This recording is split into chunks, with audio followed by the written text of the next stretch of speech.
তো এখন hi friends, তো এখন আমি বিছানাটাকে একটু গুছিয়ে নিব, বেডশিটটাকে একটু চেঞ্জ করব। তো এখন আমি বেডশিটটাকেই চেঞ্জ করছি।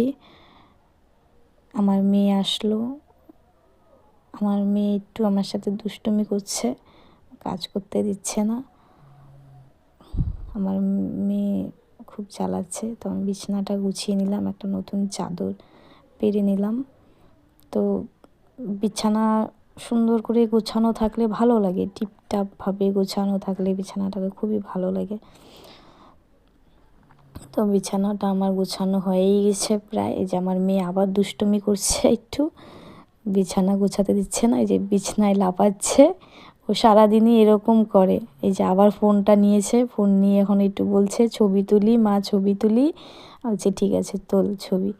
তখন পাশের বাড়ি কাকি আবার ডাকলো, যে ফাইনালি এই যে আমি বিছানাটাকে গুছিয়েছি। তারপরেও দেখো আমার মেয়ে শান্তি দিচ্ছে না, আমার মেয়ে এখন পুতুল নিয়ে খেলা করছে। তো আমার গোছানোটা কেমন লাগলো সবাই কমেন্ট করে প্লিজ বলো, আর সাবস্ক্রাইব লাইক প্লিজ করো।